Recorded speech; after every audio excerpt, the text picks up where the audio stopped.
And if you're with someone who's secure and they show up well enough, it could really calm you down. But usually anxious people are attracted to avoidant. Having sex is an easy way, especially if you're on the more avoidant and anxious, to get close.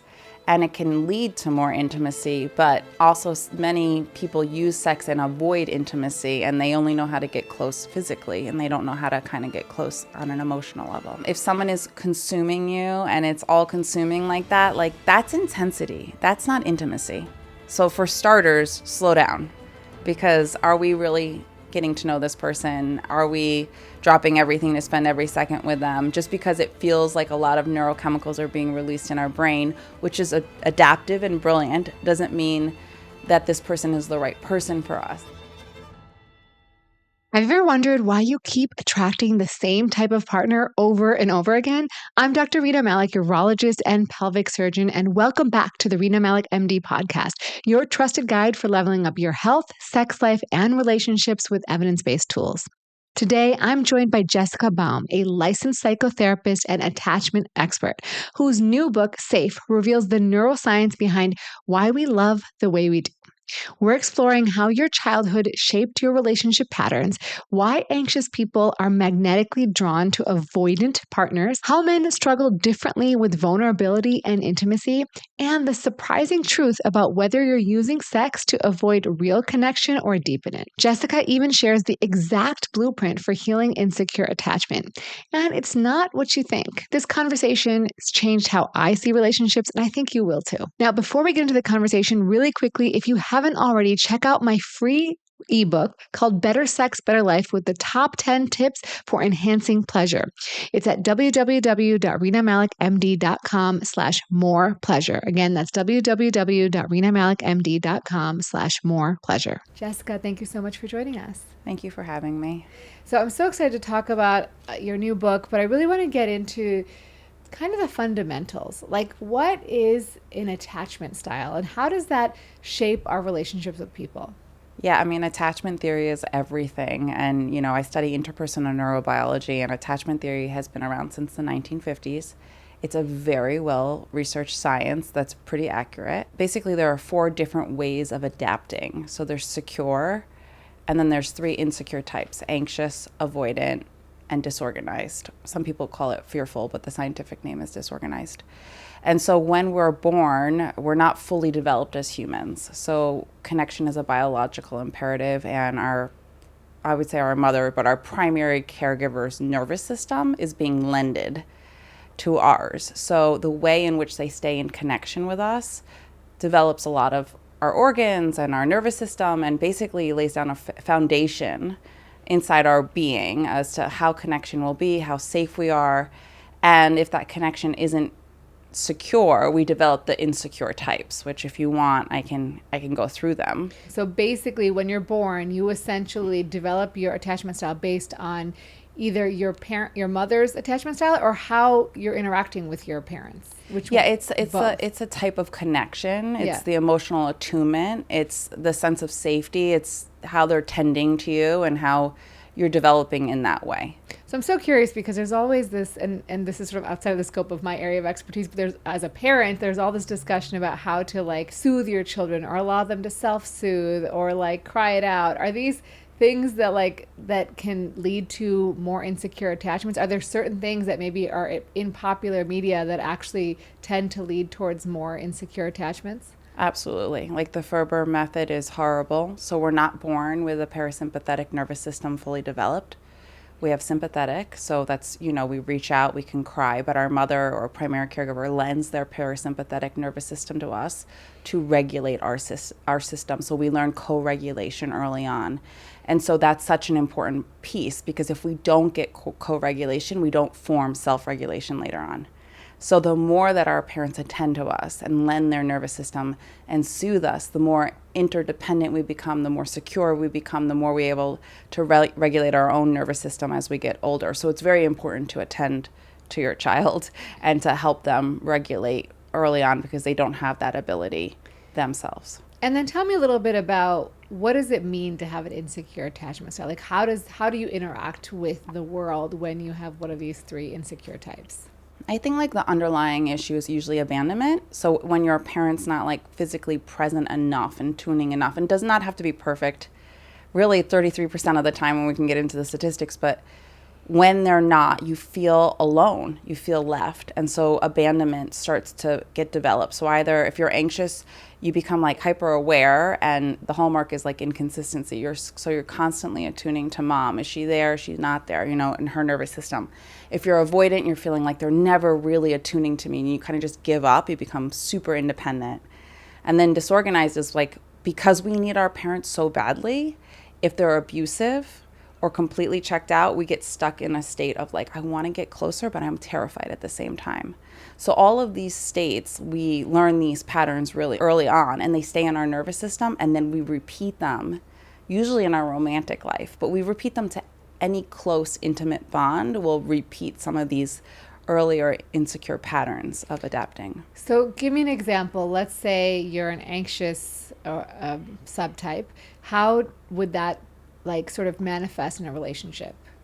So yeah, I mean, my first book is called Anxiously Attached. I don't know if you know that, but a lot of people will look at that as like quote unquote codependency traits, but really we self-abandon. So we're very aware of our primary caregiver's needs, but we'll also then become very aware of our partner's needs, and we'll leave ourselves energetically and take care of them. But people pleasing, feeling like the shoe is going to drop, a conscious awareness of your abandonment wound is usually there.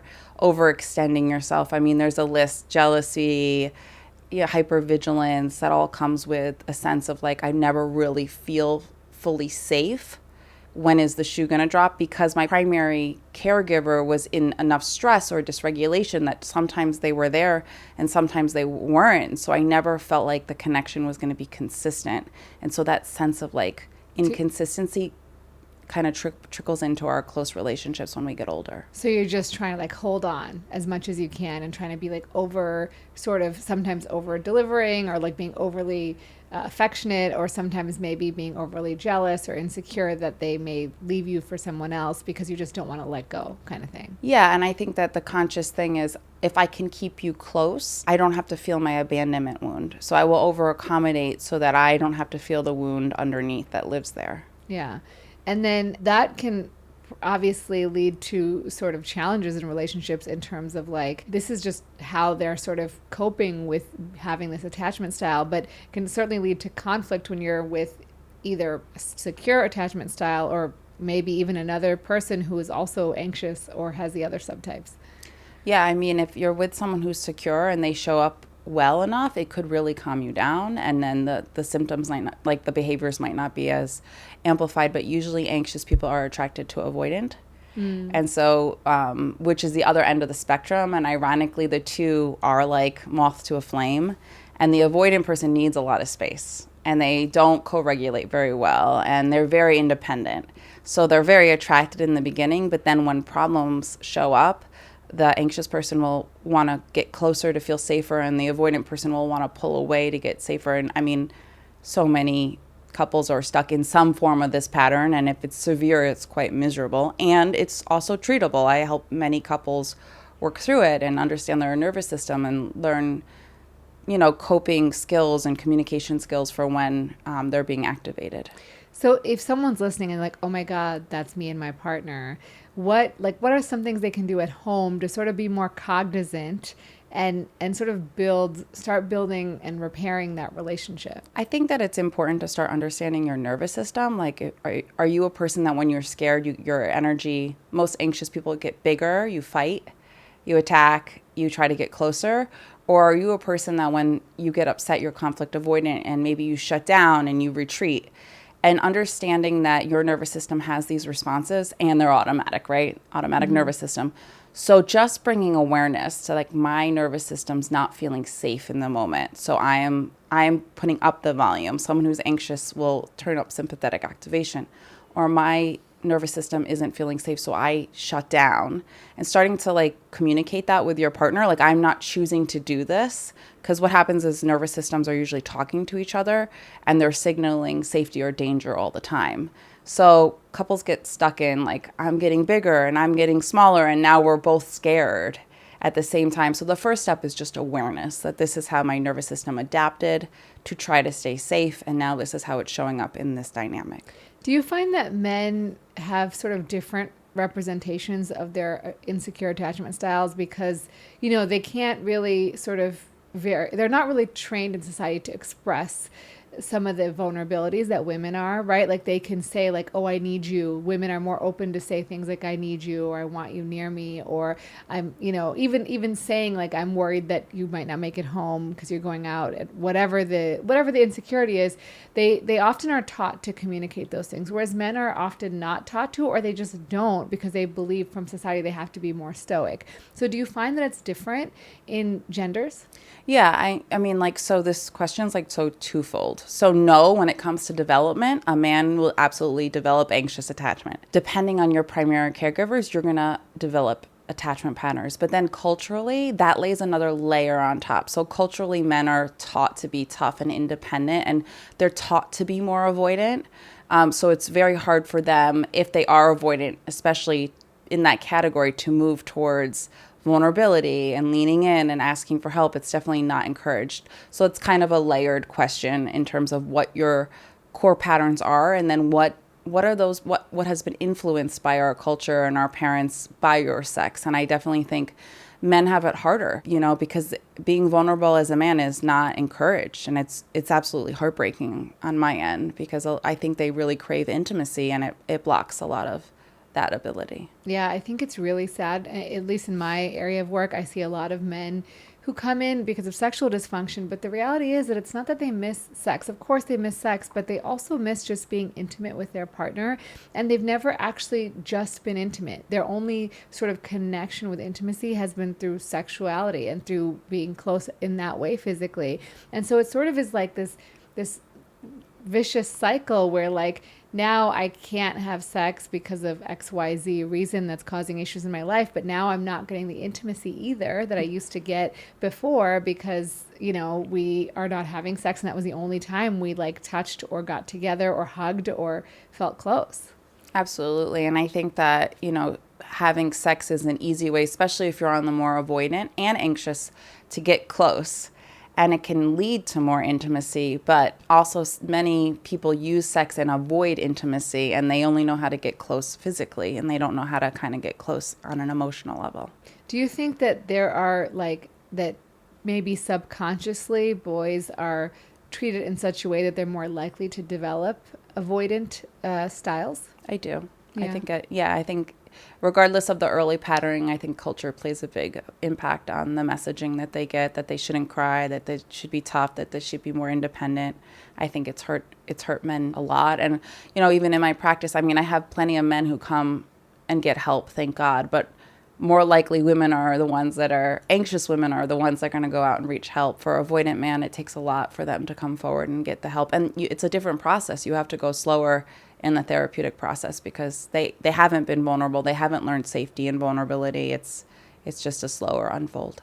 Yeah, I find that, even in my own relationship, I'll talk to my husband and I'll say, like, I'm trying to vent and I find that he's just trying to solve the problems. And I find that that's also like a thing that men are taught to do. It's not like, oh, I should feel the emotions or just be with them. I always need to find the solution. And I think in this sort of situation where you have different attachment styles, it's not just sort of, you have to sort of sit with it and learn yourself. Yeah, I definitely agree with you. I think as a culture, we don't sit with each other in general. It's not even about, I can't tell you how many moms I've worked with where I'm doing a mother-daughter session and I'm like, can we just be with your daughter and in this space? And the mom's like, I can't. I need to fix it. I'm too uncomfortable when she's uncomfortable. So this is like intergenerational trauma, essentially. Mm-hmm. And it's right brain to right brain. It's like losing that sense of, I can be with you. I can sit in this with you. We can be together through this emotional process. And I think men get a lot of their self-esteem.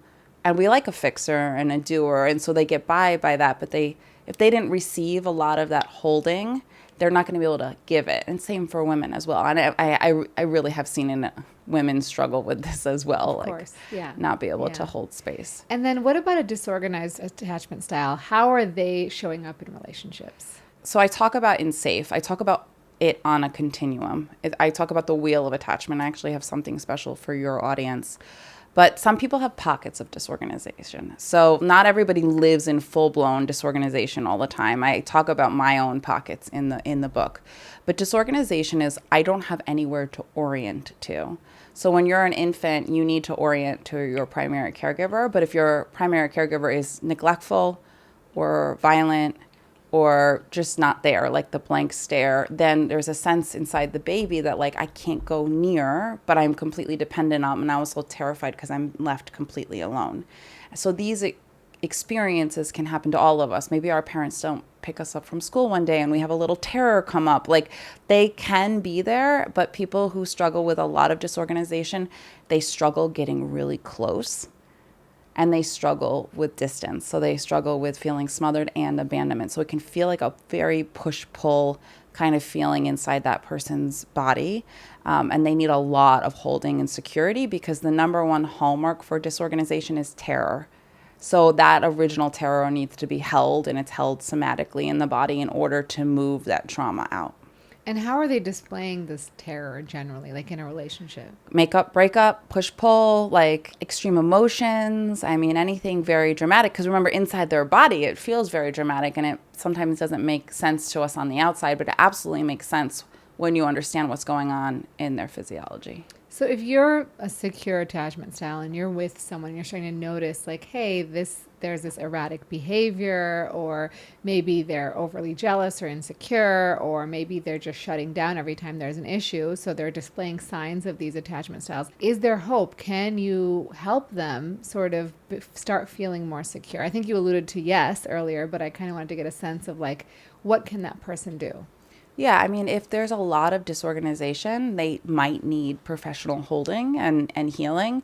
But absolutely, we all heal in relationships. So what was wounded in early infancy, essentially, gets healed in healthy relationships when we get older. But I think the lack of awareness and true understanding of what's really happening for the person, and maybe some projection that like you're doing this to me rather than this is living inside of me, or this is awakening trauma in me. I talk about implicit memory a lot, like, and how that gets awakened. So when we don't have that awareness, we usually blame our partner and we get stuck in like a lot of conflicts rather than, oh my God, this is also some terror that has lived in my body that is showing up when you're doing this behavior. And I need to start to be more compassionate and get some help around it. Yeah. You said implicit memory. What exactly is that? Yeah. So when we're born, we don't have explicit memory. So memory, we think of like, oh, you know, when I was 6, I went to Disneyland. We think of it as like a movie, kind of like moving through our head. We don't have that memory when we're really little. Like that part of our brain isn't fully developed. So we have sensational memory. We're taking in implicit like way more, you and I right now, streams of implicit information are being filtered than explicit. You're sitting in the chair right now. So when we're in womb to about 4, we only store sensation. So it's so important when your partner doesn't text you back, or when they turn their back on you, or when you like, and your gut falls to the floor, or your heart starts to race. It's like, what's happening in the here and now is also waking up sensational memory. And just the awareness that like, oh my God, this is memory too, shifts your relationship with what's going on in your body and starts the healing process. Interesting.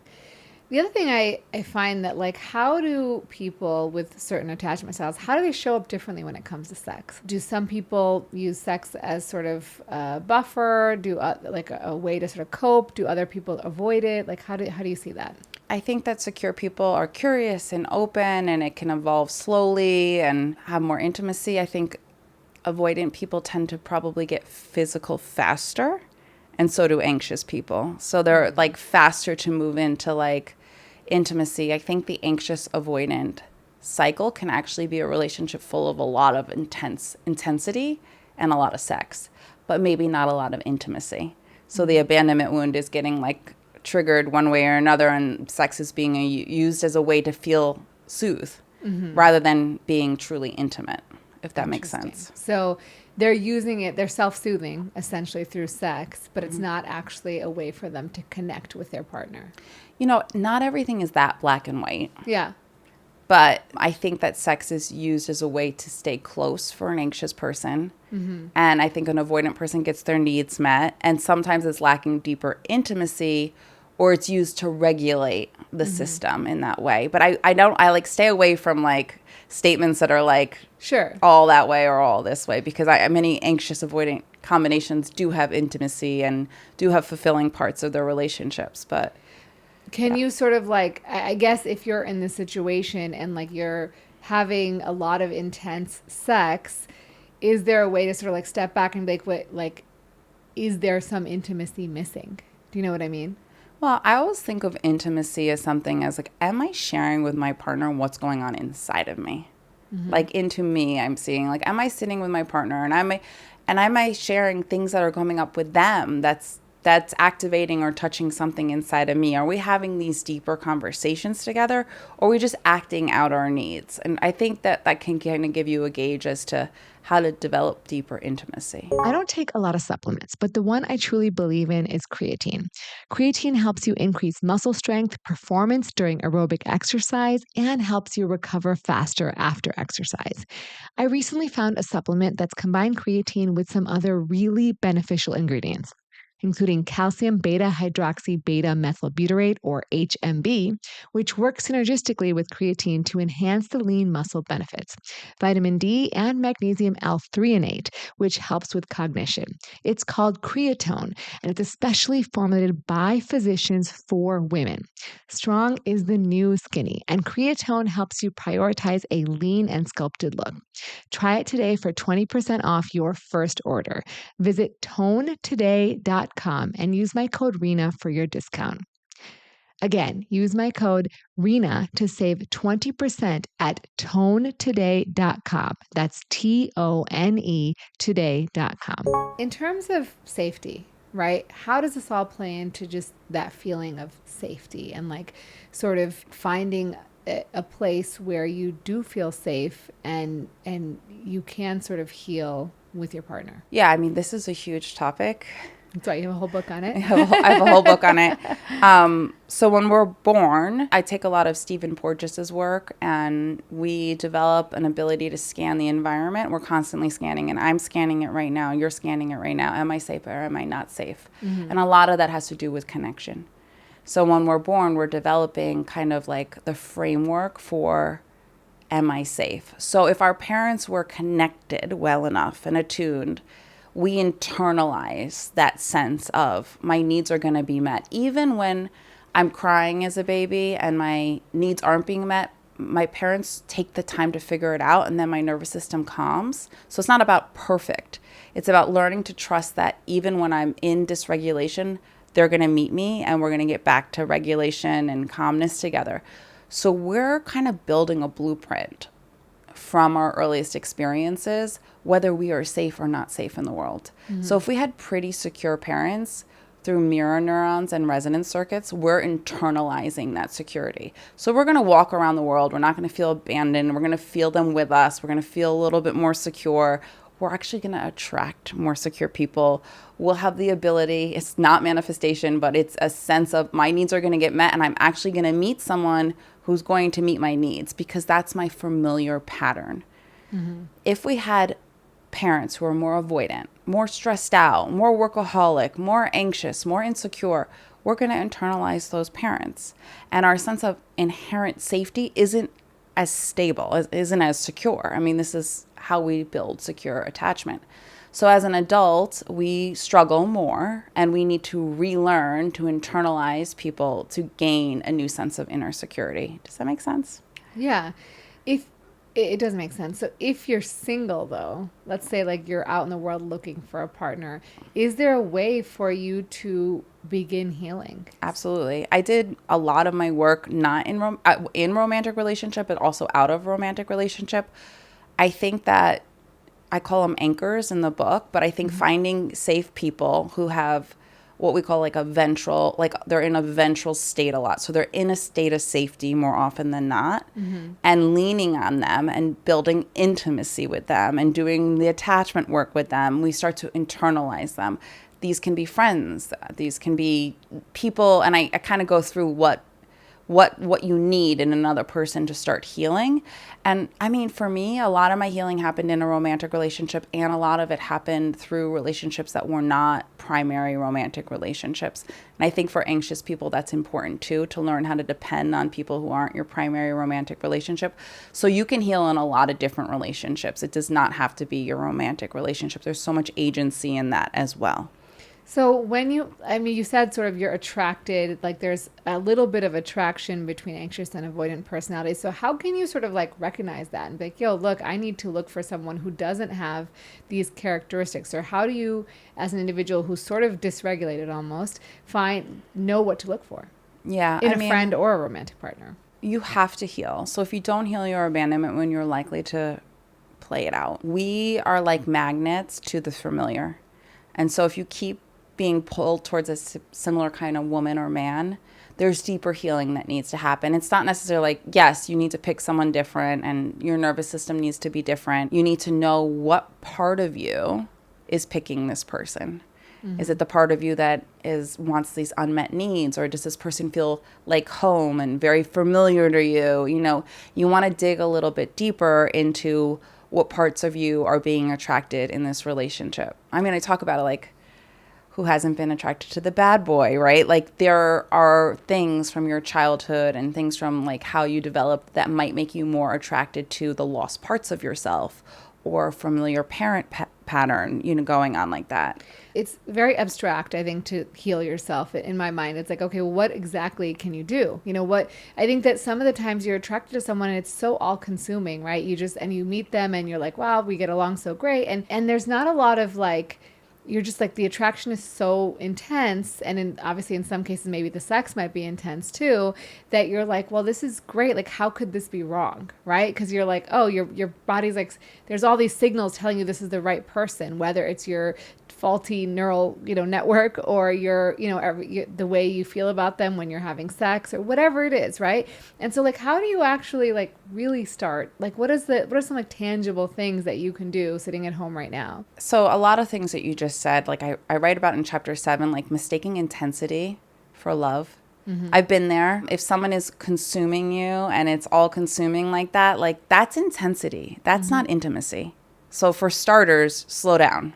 Mm-hmm. Because are we really getting to know this person? Are we dropping everything to spend every second with them? Just because it feels like a lot of neurochemicals are being released in our brain, which is adaptive and brilliant, doesn't mean that this person is the right person for us. I mean, and there are usually some signs in the beginning. We might be blind to them because of the neurochemicals. These chemicals are trying to get us to mate, trying to get us to attach, you know? So I think intensity sometimes, and I talk about this in the book, leads to trauma bonding. Mm-hmm. And so we can have these really intense relationships and they can feel like the one, but really our traumas are actually matching up perfectly. And if you're listening, it's not necessarily about picking the right person. It's about getting conscious about what this person is actually waking up inside of you. You know, because once you become conscious of, oh, I'm attracted to this person and I'm getting dysregulated and this is getting wakened up and, oh my God, it's living in my body and this is actually memory, we can start to attend to that differently rather than making it about this person. So how can you get conscious of what's inside you? Yeah, I mean, and so a lot of the implicit memory that I talked about, the sensations going off in your body, just starting right there and understanding like this is infant or young trauma being activated in my body. It needs to be held by another nervous system in order to heal. But I think just having that awareness alone makes you feel like you're not crazy. Mm-hmm. And I also think you need to bring it to safe people who actually know what they're doing when it starts to show up for you in relationship. And I think with safe people, these relationships can be portals into your own healing. So I think what I think I'm getting, and you can correct me if I'm wrong, is that like your body will react in certain ways that you can actually take note of, right? Like maybe your heart is racing, maybe you're breathing a little heavier, maybe you're feeling some tension in your muscles, right? There's sort of these subtle suggestions that maybe you're getting activated, right? And maybe you can pay attention to those and realize like, okay, something is going on here. Maybe I should take note. And then when you meet someone who's maybe more secure, you might not have those same sort of intense feelings. You might still get them. Yeah. Yeah. But that person might respond to them differently. And over time, you might build security with that person. Okay. So if you have anxious or avoidant, like you still probably will get activated, but the response will be better. So if you're really anxious and you get activated with an avoidant person, they're going to pull away. And then the two of you are off track. But if you get anxious and you partner with someone more of a secure base, they actually might have a more loving, connected response. And then over time, that might be healing in itself. Also, I think that sometimes, I mean, especially with texting and like the way we communicate now, a lot can get lost in translation. So can you also find yourself sort of interpreting like normal behavior as something more pathologic? Like, someone just tells you, hey, I'm busy, I'll call you back. And then you're like, oh no, they're ignoring me and everything's like, it's tragic and it's horrible. Yeah, I think when we meet someone, this happened to me recently actually, we start to, especially with someone who have a more, I consider myself more secure these days, but I wrote the book on anxiously attached, but we start to track people's patterns. So we start to learn our patterns. A lot of it happens unconsciously. So if like you're my bestie and we text every day and we miss here and there, I kind of know your pattern. And if one day your pattern really changes, my system's going to recognize that. And if I'm anxious, automatically I'm going to feel a lot of intensity in my body, and I might think you're mad at me. And I might go down a spiral that way. So it's also about learning people's patterns and how we learn people's patterns. I know, like on an energetic level, we can feel each other and we can feel the connection. So you're not crazy if you feel the person just drop off and the connection go away. I think there's some truth to that. But if our neuroception is wired so much for abandonment, sometimes we can think that we're being abandoned when we're not. Right. So it's tricky. It's not like we can't always. So our nervous system is built on what we've experienced. I hate to use this analogy, but like a Rolodex in there, right? Mm-hmm. And if you stop texting me, I'm going to go to this experience that I have stored in my body. So we're going to try to get safety based on what we have experienced before. So if I've experienced a lot of abandonment and like someone not with me and people dropping off, and then you drop off, my system's going to try to protect me to set the alarms off that say something's really wrong here based on what it experienced earlier on. So it takes time to I don't even like to use the word reprogram. I don't like to refer to any of the science as so mechanical, but maybe for the audience you can grasp it. But like we kind of relearn how to depend, and we relearn things with people who are dependable, and our nervous system can relearn what that safety really is as an adult. So that we have to pick people who actually show up and are consistent. Yeah. But we typically pick people who are familiar. I know unconsciously until we're healed. I definitely picked people who had a lot of traits like my dad. No regrets, but did a lot of healing. And in some situation, I'm like, oh my God, I'm living in my childhood again. This is so common. Like if you study interpersonal neurobiology, you're like, yeah, this is like the trick in life. We end up in our familiar family home, but the work is to heal it, to get conscious of it, to not make it about everything that's happening in the here and now. It's interesting. Like as you're saying this, I'm like thinking about friends and colleagues that I've met throughout my life that like have sort of displayed these sort of, I hate to use the word dramatic, but dramatic responses to like, generally like they'll be telling me like, I can't believe this person did this. And I'll be like, well, maybe like in my head, I'm thinking like, well, maybe they just got busy, or like, why don't you just ask them? And it sort of like makes a little bit more sense now that maybe they just like have had such terrible experiences in their past that they're like, oh, they're catastrophizing about this, seemingly innocuous thing. And I think that's a really nice way to approach relationships, friendships, is like, okay, like just take a deep breath and like, what is this actually about? Absolutely. And like the story that we make up on our head is so irrelevant. Like what's going on in your body right now? Yeah. And now you're coming up with some narrative because the alarms are going off, and it's just really about the early alarms going off. So as soon as you start to understand that, you can get out of the narrative a little bit more and stop blaming the other person because you're being awakened or I hate the word triggered or activated or shut down by a behavior. We now have more information here that it's not just about that person. It's your nervous system is not feeling safe in this moment. Yeah. And I hate to bring this up, but I do wonder about this, and I'm curious if you've thought about it. Do you think that in modern day society, like as tools like the phone and iPads and like all these sort of distractions have come about, would you guess that people will become more and more insecure because now they're sort of, kids are getting their iPad at dinner and they're not, they're like sort of their parents are always looking at their phones, or, so on and so forth. Do you feel like this is actually contributing to more challenges?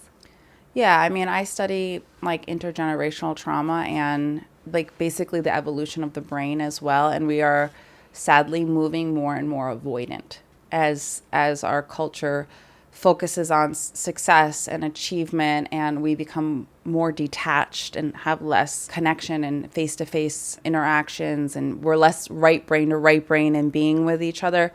Our brains are moving more in an avoidant way, and to be avoidant, which I've experienced a lot of avoidance, is a very lonely place to be because you're more in your left hemisphere and you're not as relational.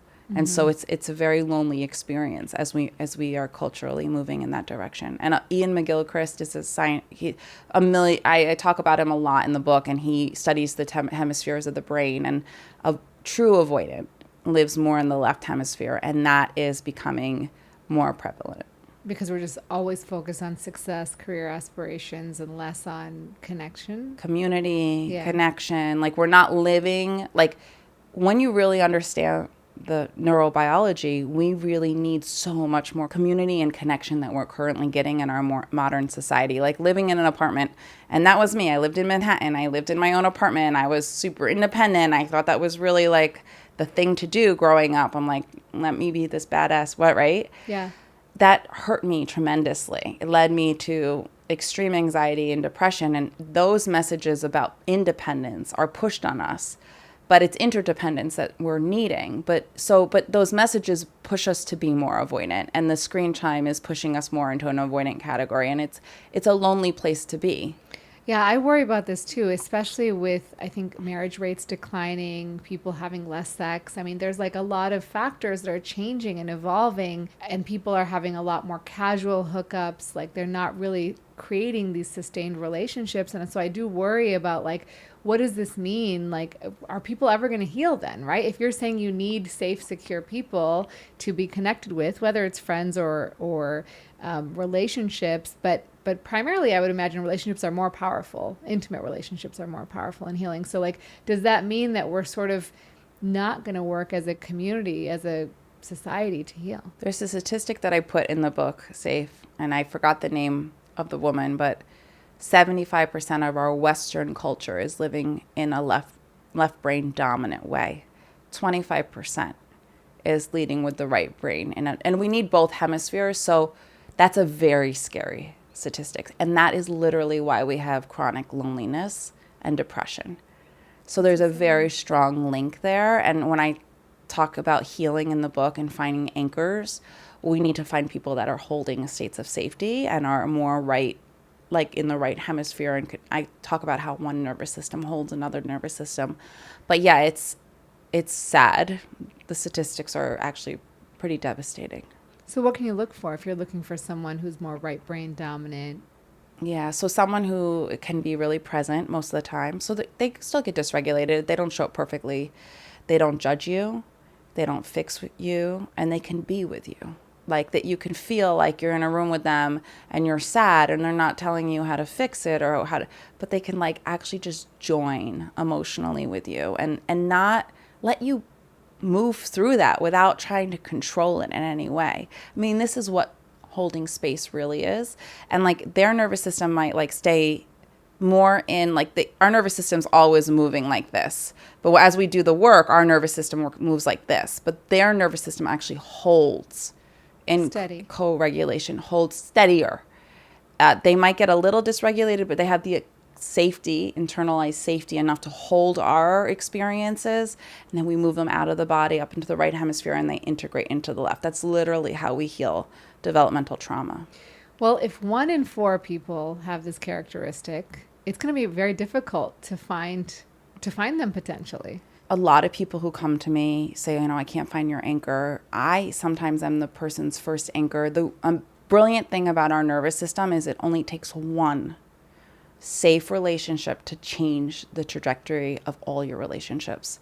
So your nervous system needs to depend on one person. It starts with one anchor, one person who has this quality.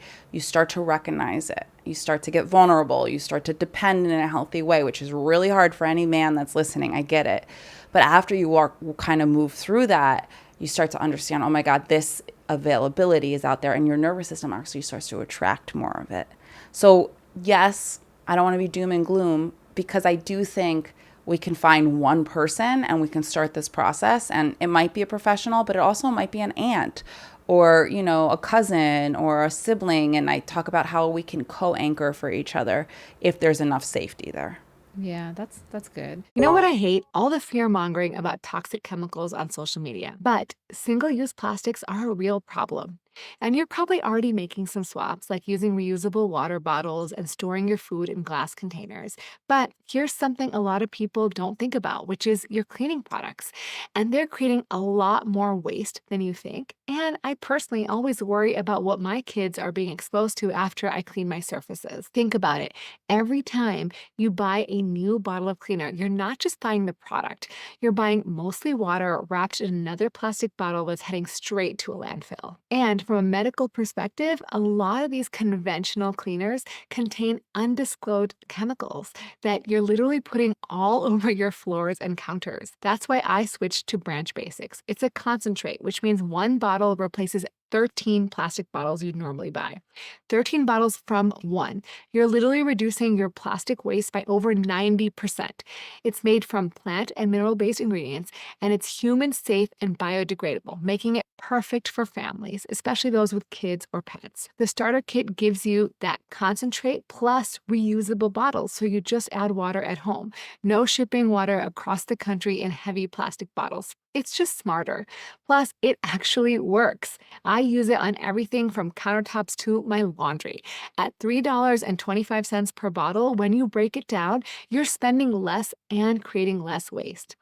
Head to branchbasics.com and use code RENA for 15% off your starter kit. That's RENA for 15% off your first order of a starter kit. One concentrate, 13 refills, less waste, less exposure to questionable chemicals, and honestly, one less thing to worry about. Check it out, branchbasics.com/Rena. In terms of, you mentioned that in the Western world, so are we seeing different patterns in other parts of the world where community is more of a focus? Absolutely. And I'm not going to sit here and tell you the statistics that I know all of that's going on in the world, but places where there's a lot more connection and community, mental health is better, secure attachment is higher, and people are thriving and living much happier lives. When you really understand this stuff, I feel like I had such an embodied experience through my own healing, and I share openly about it. You understand, as a human, how fragile and vulnerable we are to connection. You really get in touch with that.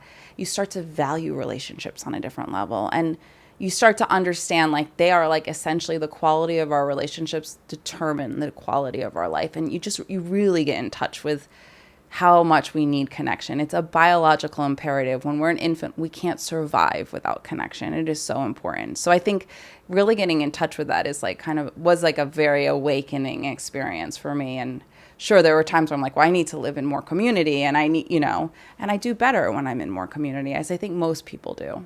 So let's say now, so you found an anchor. Let's say you found someone in your life that helps you hold space for you. What about getting rid of the sort of the negative people, or the people who might be sort of triggering you to feel more anxious, avoidant, disorganized, whatever it is? I think that's very difficult for people. It's let go of sort of relationships that aren't serving you, because they could be family, they could be friends you've had for many years, because obviously you've held on to them with some degree of dysregulation. Yeah, I go in depth in this in the book. If there's implicit awareness on both ends, these are the relationships where I don't understand, he's hitting her, and they keep going back, right? People go back to the familiar over and over and over because implicit information is so strong in us. It doesn't always make logical sense. But as you start to heal, it's not about necessarily getting rid of people. You do need safe environments and safe people, but it's about bringing what is coming up in you to a safe person and using that as a catalyst for your healing. And as you heal, you will move away. but it doesn't happen overnight. And it's not a logical process. Like I've stayed in a relationship where wasn't healthy. It takes time to leave the familiar and reorient to something completely new. And it's scary. So it's not, it's a process. It's a process. I think everyone stays in some degree of unhealthy relationships at some point because it's just easier to, it's just easier, right? And sometimes it might not be so detrimental and you just keep that person around because they've been around forever. And it's like much more difficult to distance yourself from them. Yeah. And, you know, subconsciously you might be scared of the loss of them more than you're scared of staying miserably with them. So, you know, there's so many levels to start to, it's abandonment at the core of most of it, and start to explore those. And you have to be so slow and you know, as a psychotherapist, you have to be so compassionate that like things take time to unravel and really understand. And yes, you will walk away and lead towards more healthy, more secure relationships, but it's a process of totally reorienting your nervous system and your way of being towards healthier people. So also there's sort of like people trying to figure out a shortcut, right? They might be like, oh, I want to go on a retreat and take a psychedelic and really get one with my inner self and have this like major, I don't know, rebirth, whatever they want to say, right? But is there any value to something like that? Absolutely. I don't personally work with psychedelics. If you understand nervous system to nervous system healing, you don't need a psychedelic, because you will regress in true safety. However, psychedelics can speed up the process and get you in touch with things, but they don't get you out of the work. And if not integrated and worked with, they can become like redundant and you're not really healing. You're just going from one experience to the next. So like, yes, but I would say do them. And I would do a lot of integration work after, and there's a big space for them. And I don't specialize in that, but I am not opposed to that. But it's never a quick fix. And I remember one of your questions, it's like, in order to move something out of our body, we have to re-experience it and receive what we didn't get at the original time of the wound. So if we were deeply abandoned early on and we regress, we need a nervous system to hold us. If we were shamed as a kid, we need a nervous system to accept us, right? So we have to heal these earlier experiences with disconfirming experiences in order to change our system's understanding of what to expect. So do you have to re-experience it? Like, can you just work on healing? I come from the line that you're going to re-experience it. Mm-hmm. It lives in your body. If you're sitting there and saying, I don't want to experience it, it's playing in your life in so many more ways under the surface right now. Like if you slow down right now and you tap in, those wounds are making choices for you. So you're going to have to visit them in order to build a container, a window of tolerance for them, to understand them and to truly integrate them. So I think avoidance is a beautiful protector. But yes, I think in enough safety, your system will have its own inherent wisdom and you will meet them again. And hopefully they will get what they didn't receive at the original time of the wound. Yeah, this seems heavy though. It seems really heavy. And I mean, I think it's important and you have to, right? Because as you said, like it will just replay itself over and over again.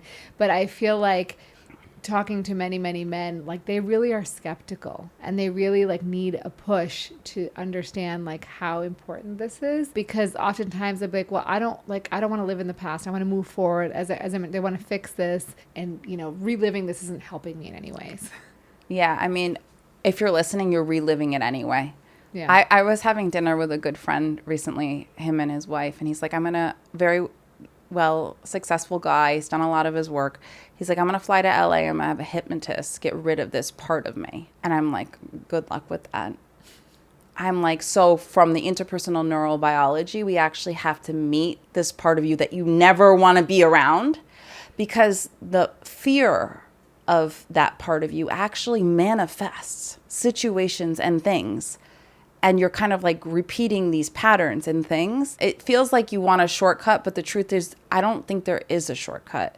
Yeah. But I think that and I experience this with men and women, when they're in a really healing dynamic, an anchoring dynamic, and they start to do the work, it can get really intense. But after like a little bit, they're like, it is really intense, but my inner world is shifting. I have more space in me. Things are coming to me. I'm living more fully. I feel a little bit freer. And then I'm like hanging on for dear life, and I go in and out of like kind of this healing process. But like once you get it going enough, you're kind of like, oh, like some real shifts are happening. And then you really need to trust your body's inherent wisdom. Like for me, I mean, I've been working with a phenomenal therapist, and I share about it in Safe. And it's been like 4.5 years. And I'm like always healing, right? But I went through a period there that was like white knuckling it a little. And I met like some really younger parts. And I get it. If you're listening, you're like, F, no. But it was that or repeat these patterns that like don't serve you anymore. Don't serve me, almost kill me. They literally, So I was like, and I will have to walk the walk at some point. I mean, I signed up for it, but I feel more secure and liberated and free than I've ever felt in my whole life. And if I could just get people get a taste of what is on the other side, they might go through the portal, Yeah.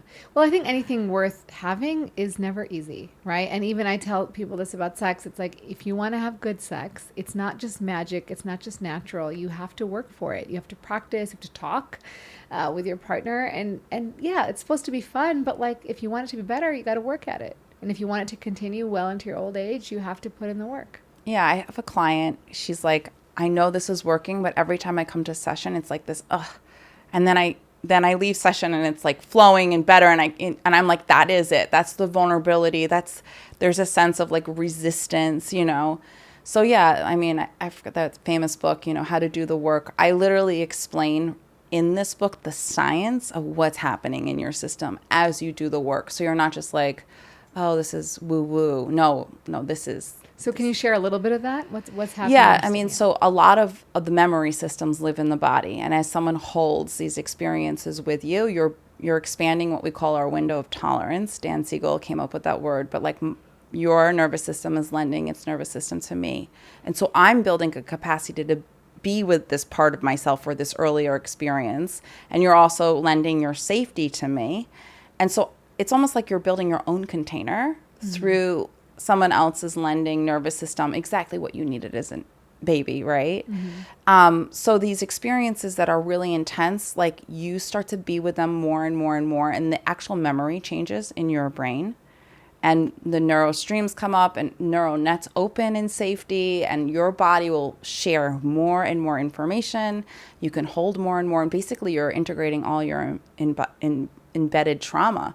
So it's a process.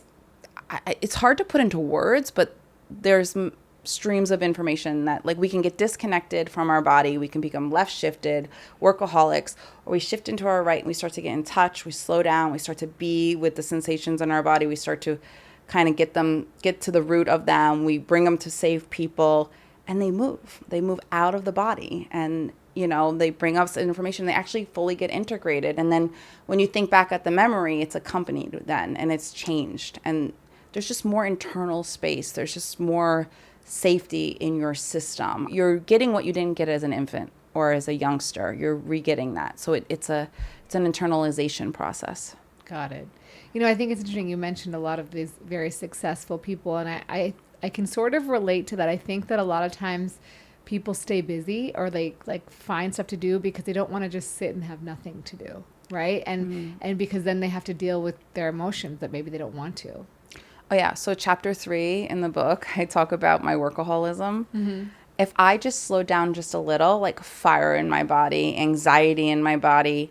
And so I talk about protectors. And I think that I needed workaholism. Like some people need alcohol. Some people need gaming. Some people need weed. Like we need these things that we don't know how to process until we have the places and people to process them with. So we will develop a lot of protectors.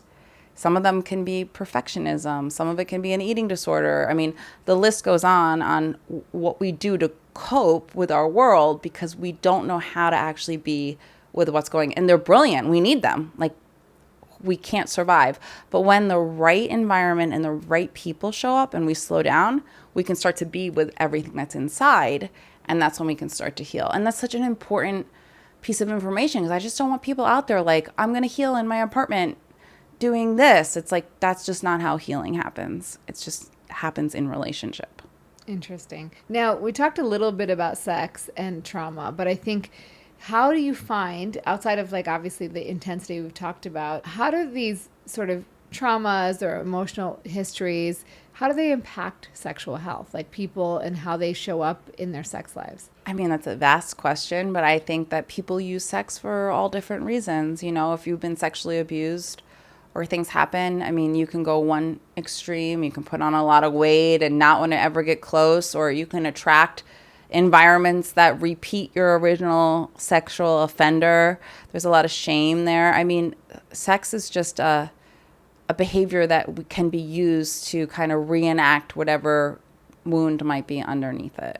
And do you find that people who have insecure attachments are actually doing that more often than not? Yeah, I mean, maybe if you're listening, I think we've all been there. Have you ever had sex and you just felt empty and you thought the sex might make you feel better, but then like 10 minutes after the sex was over, you just feel empty again? It's just another protector to try to like calm the emptiness inside. Yeah. Yeah. You mentioned the wheel of attachment. Explain that a little bit. And you had said you had something special for our listeners. Yeah. So the wheel of attachment's unique to SAFE. And for your audience, you should have gotten a link. And if you didn't, please let me know. It's looking at attachment from a more holistic level. It'll be kind of hard for me to explain here, but on the bottom is secure. On the top is disorganized. Then there's anxious and avoidant. But then you can see how with one parent, for example, you can have secure experiences, and then you can slide up the wheel and also have anxious experiences. So I'm trying to get people to understand the nuances and look at attachment less linear, left shifted, and see a more holistic point of like, okay, my brother, I had this kind of relationship with my brother and my mom was violent. So I slide all the way up here into disorganized, and there were wonderful moments with my mother. So I have some security in there, because very rarely are we one attachment style. Every single early attachment style imprints us. So as you read the book, you're going to, and there'll be a free download for your audience, but you'll be able to get this wheel and you start to track kind of the different relational attachment style experiences you had in your home.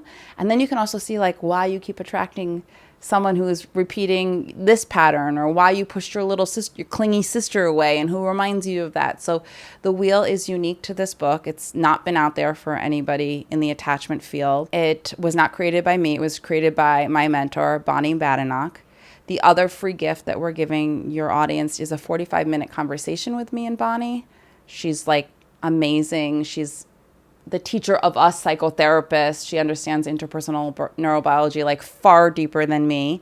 And we talk about what it feels like internally to move from insecure to security together. And it's just a really special 45-minute talk that we want to give away to motivate people to do the work. And, you know, obviously it'll take a day or two to get the book or whatever. So you'll get the beyond the labels. So you'll get the wheel, you'll be able to start that kind of work. And then you'll get this video. So you'll be able to kind of start to understand the process a little bit differently and in a deeper way before you actually get the book or as you get the book. That's great. Thank you for that. I think I really appreciate that. So as you know, you've talked about sort of doing the work. Sometimes it requires a professional. So what can people do when they're looking for a professional, and how can they determine the one that's right for them? Yeah, so when looking for a coach or a therapist, someone who understands somatics, so things that happen in the body and how developmental trauma lives in the body, I actually created this book for you to bring to anybody who is offering help, like as a companion, but someone who's not going to try to fix you, who's going to hold space, who's going to track your nervous system, and who understands where attachment, like understands how attachment wounds live in the body. And if you get the book, I basically explain how you can do this with a friend or someone, and like what to do, like in a listening kind of way, because not everybody can afford to get that kind of help, and it takes time to heal these things. But if you have a secure enough anchor and you work through the book, you actually can use the book as a vehicle. And I hope that if you have a therapist, use the book. And I hope if you don't have a therapist, you use the book. But either way, I hope it gets used by many therapists and coaches out there. Yeah, I think because, even the one thing I wonder is like, okay, even therapists, right? No one's perfect, have their own attachment styles. And so not everyone is going to be right for you. And I think also, and I say this for doctors too, like if you see a doctor and you don't click, like please see another one. Like I'm never going to be upset. You're never going to be upset. Like I think in general, you have to find the right fit. I think so many therapists don't know how to hold this space. So I'm really hoping that the ones that are at least interested will read. And I had a great therapist, but there were friends who had the ability to help me through this too. So I'm a big believer. It's someone who has a ventral state, who has the capacity to hold the space. There's a blueprint. There's a map in the book. It does not all therapists. Some of them are fixing. Some of them are diagnosing you. Some of them have an agenda. Some of them don't track you. Like, some don't know how to do this work. So I'm hoping this helps. A lot of them have their pathway to helping with healing attachment wounds. Yeah, that's really nice. In terms of things, you've done a lot of work in your career. What's something that when you started working, that now as you've done the work, like has completely changed from the beginning? I think when I started as a therapist, I didn't do the work in the body. I wasn't into somatics. I was more CBT focused, more solution focused. So the work, I still help people, and there's a space for that, but it didn't go as deep. It wasn't as transformative. Until I did more and more of my own work and learned more and more, was I able to offer it to other people. So my way of being a clinician has changed in the last 15 years tremendously. Yeah. I think all therapists should be doing their own work. But it's hard. It's hard.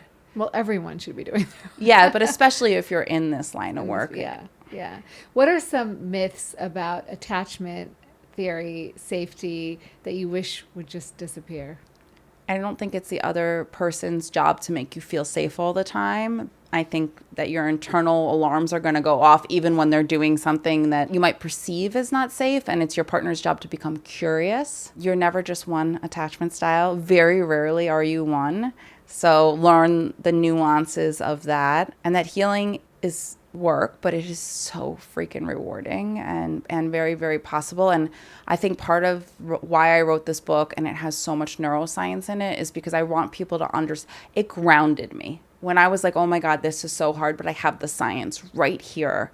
I'm like, I know I'm healing and this is hard, but at least the science, like I could trust the science, because some of my own experiences were so intense that the science just really, really helped me. Yeah, that's great.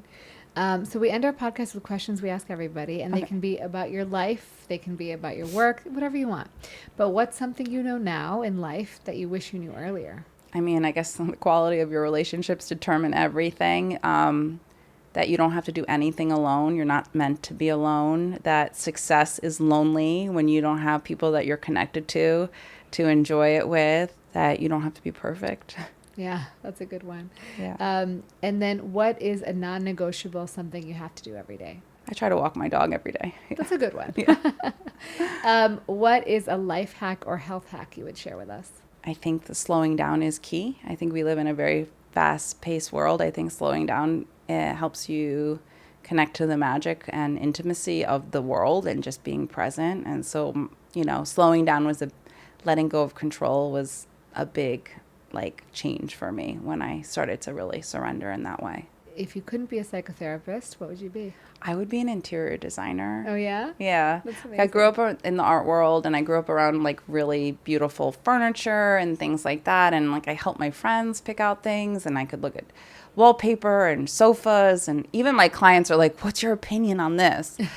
I just think that I would have loved also to have been an interior designer. Well, it's never too late. Yeah, I mean, yeah, maybe. Or maybe just do it for fun, Just for fun. Yeah. Well, where can people find more about you? Obviously, we're going to link your book and all the freebies in the description. Yeah. But where else could they find out more about you? So I have an international coaching business called the Conscious Relationship Group. I have a private practice called the Relationship Institute of Palm Beach. I'm on Instagram, Jessica Baum, LMHC. If you buy the book and it impacts you, please reach out. Although I'm saying that on every podcast, I try to respond to everyone. I don't know if I'm going to be able to, but I really like to hear from people. And I feel bad for anybody else who might be named Jessica Baum, but literally if you just put my name into Google, there's a lot of ways to find me. And the book is on Amazon, Barnes & Nobles. It's in many countries, so it should be accessible. Awesome. Well, thank you so much. Thank you. You're a brilliant interviewer, and I thank you. really appreciate you having me here and asking such great, thorough questions for your audience. Well, thank you so much for all your work and what you're doing to help so many people. Thank you. Thank you guys so much for joining me on today's episode of the Rena Malik MD podcast. I love seeing your posts on social media, tagging me, letting me know what you liked in the podcast episode or what you didn't. So if you guys are doing that, take a screenshot of the podcast and let me know exactly what you're thinking. And as always, remember to take care of yourself because you're worth it.